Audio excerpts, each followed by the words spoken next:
Baik, terima kasih pemirsa, masih di Damai Indonesiaku. Setelah tadi kita mendengarkan tausiah dari Ustadz Fikri Haikal, bagaimana hakikat rizki dan bagaimana Allah telah menetapkan dan mengatur rizki di semua hambanya. Namun perlu diketahui bahwa ada perintah ikhtiar di sana, meskipun Allah telah menetapkan rizki di setiap hambanya. Nah, insya Allah ini akan disampaikan oleh Ustadz Arifin Nugroho bagaimana perintah ikhtiar agar rizki tidak tertukar. Selamat mengikuti, silakan Ustadz Arifin. Bismillahirrahmanirrahim. Assalamualaikum warahmatullahi wabarakatuh. Alhamdulillah wassalatu wassalamu ala rasulillah ya maba'at rabbi syrah li sadri wa yassir li amri wahlul 'uqdatam min lisani yafqahu qawli. Allahumma 'allimna ma yanfa'una wanfa'na bima 'allamtana. Allahumma hdina wahdi bina waj'alna sababan wa sabilan liman ihtada. Segala puji hanya bagi Allah, salawat dan salam semoga senantiasa tercurah kepada junjungan kita baginda Nabi Muhammad sallallahu alaihi wasallam. Yang kita sama-sama muliakan kiai kita, Kiai Haji Fikri Haikal. Jazakumullahu khairan yang sudah memberikan ilmu kepada kita berkaitan dengan hakikat rezeki. Dan Bapak Ibu sekalian yang dirahmati Allah, insya Allah di segmen ini kita bahas tentang apakah rezeki itu tertukar atau tidak. Kalau ada pertanyaannya Bapak Ibu, termasuk hadirin yang di rumah juga ya. Kira-kira kalau ada pertanyaan kira-kira rezeki kita itu tertukar tidak? Tertukar tidak? Tertukar atau tidak? Yang merasa rezekinya tertukar angkat tangan. Kayaknya saya harusnya jadi konglomerat Ustadz, angkat tangan. Hah? Enggak, alhamdulillah. Ya. Rezekinya Kiai Fikri jadi kiai, rezekinya jamaah jadi murid. Tertukar tidak?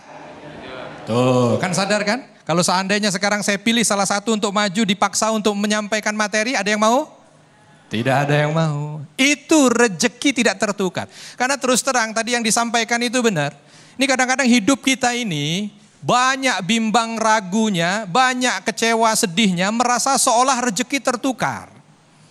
Macam-macam lah, ada yang udah mati-matian kerja, ya Allah, cuman buat bayar cicilan aja susah. Ada yang punya cicilan? Kalau dari wajahnya bukan wajah cicilan ini ya. Tuh, ya. Tapi ada orang yang cuman pagi-pagi, ya Allah cuma habis dari masjid pulang ke rumah minum kopi udah ada yang nganterin duit. Ya, tuh. Ya. Belum selesai ngapa-ngapain tiba-tiba duha udah ada lagi rezeki. Kita yang udah buka toko nggak datang-datang. Ada kadang-kadang orang yang lebih giat juga sama rezeki pas-pasan. Bahkan yang lebih parah ada orang yang seolah dia itu sudah bagus ibadahnya, rezekinya seret. Pernah lihat begitu nggak? Orang udah bagus banget ibadahnya, rezeki dunianya seret. Pernah lihat begitu? Ada orang yang ibadahnya angot-angotan Senin Kemis, Allah kasih rezeki dunianya banyak. Pernah lihat begitu? Pilih yang mana? Pilih yang mana? Pilih yang ibadahnya bagus, rezekinya memang pinter. Itu kadang-kadang kita melihatnya begitu. Alhamdulillah kita udah dipahamkan tentang hakikat rezeki. Namanya rezeki bukan hanya sekedar apa yang sifatnya materi. Dan rezeki tidak mungkin tertukar. Kalau tertukar hancur dunia. Saya tanya Bapak Ibu, pernah lihat harimau? Pernah lihat harimau? Harimau itu makanannya daging mentah apa yang sudah dimasak jadi rendang. Daging mentah apa yang sudah dimasak jadi rendang? Daging mentah. Kalau Bapak Ibu sudah dibikin rendang. Makanya kita nggak rebutan sama harimau, sama macan. Itu salah satu indikasi alam yang menunjukkan bahwa semua sudah ditakar rezekinya.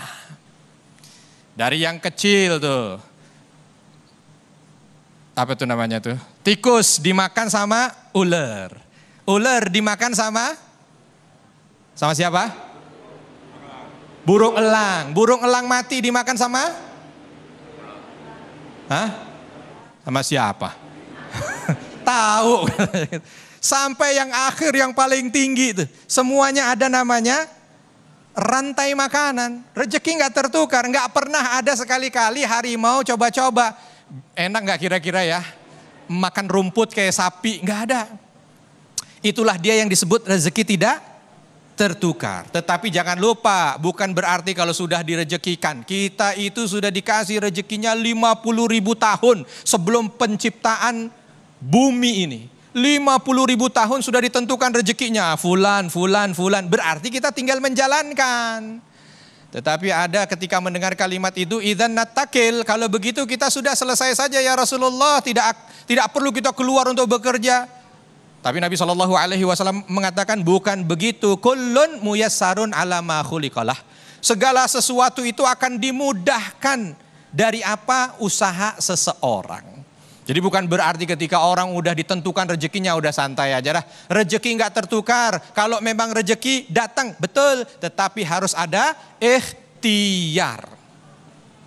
Ada kisah ketika dalam riwayat menyebutkan ini kisah antara sang guru dengan murid. Antara Imam Malik dengan Imam Syafi'i rahimahumallah. Imam Malik kala itu sedang menjelaskan tentang hadis bagaimana Allah Subhanahu wa taala memperumpamakan rezeki itu seperti burung. Lau tawakkaltum 'alallahi haqqa tawakkulih, kata Nabi. Kalau kalian itu bertawakal kepada Allah dengan sebenar-benarnya tawakal, la razaqakum kama turzaqut tayr. Kamu akan diberikan rezeki seperti diberikan rezekinya burung. Gimana itu burung? Taghdu himasa wa taruhu bitana. Pergi nih burung dari sangkarnya pagi, lapar, nggak ada isi di perut, pulang dalam kondisi apa? Ada isi. Imam Syafi'i kala itu menyampaikan, tapi guru harus ada tawakal, harus ada ikhtiarnya, bukan hanya sekedar tawakal.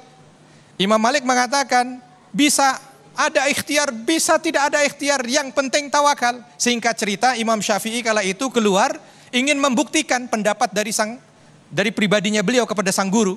Lagi lewat di satu perkebunan anggur, ketika dilihat, ada orang sedang manen anggur, maka beliau ikut manen anggur itu. Selesai manen anggur, dapat beberapa anggur. Ketika dapat beberapa anggur, beliau merasa, ini nanti akan menjadi bukti di hadapan guru saya. Dibawa ke hadapan sang guru, lalu disampaikan, inilah dia guru, makna dari tawakal yang disertai ikhtiar. Kalau saya nggak keluar, maka saya nggak dapat anggur ini.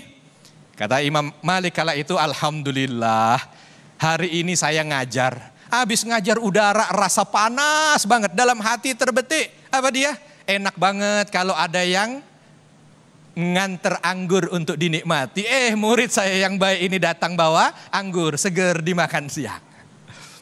Akhirnya ini memberikan pelajaran buat kita. Memang terkadang rezeki begitu. Ada yang rezeki itu kadang-kadang kita duduk, kita dapat. Tapi bukan berarti Imam Malik tidak berusaha. Tidak, Imam Malik sudah berusaha. Apa usahanya hari itu? Ngajar. Dengan ngajarnya Allah bukakan rezeki. Mungkin apa yang terbetik di hatinya, itu Allah kabulkan dengan perantara muridnya. Maka sekarang ketika kita melihat juga seperti itu. Insya Allah namanya rezeki. Bukan insya Allah, pasti tidak akan tertukar. Antara satu yang lain punya rezeki masing-masing. Dan rezeki itu adalah yang terbaik untuk dirinya. Maka prinsipnya jangan pernah iri dengki dengan apa yang dipunyain orang. Kadang-kadang membuat orang itu akidahnya rusak sehingga merasa rezeki tertukar. Karena itu tadi ngeliat-ngeliat punya orang. Kayaknya saya yang capek, kenapa dia yang dapat? Begitu. Bismillah, karena kalau tadi ditanya tidak ada rezeki yang tertukar, maka insya Allah semua yang hadir di sini termasuk orang-orang yang qanaah, menerima apa yang sudah Allah takdirkan setelah ikhtiar maksimal. Wallahu a'lam. Baik, terima kasih Ustadz Arifin Nugroho yang Masya Allah materi yang sangat luar biasa sekali. Jangan iri hati, ini suatu quotes yang sangat menarik. Nah ini mungkin masih ada di ganjalan hati kita yang kita akan perdalam di sesi tanya jawab. Sebuah analogi yang sangat luar biasa sekali apa yang digambarkan oleh guru kita tadi. Apabila hidup kita dibalik dengan hewan, mungkin kita tidak siap. Nah inilah gambaran betapa rizki ini sudah diatur oleh Allah Subhanahu wa Ta'ala sedemikian rupa. Dan kita yakini bahwa rizki tidak akan tertukar. Nah, di sesi berikut pemirsa, saya persilahkan para jamaah untuk bertanya kepada guru-guru kita dengan tema yang sangat menarik sekali ini, yaitu jangan khawatir, rezeki tidak akan tertukar. Bersama kami di Damai Indonesiaku sesaat lagi.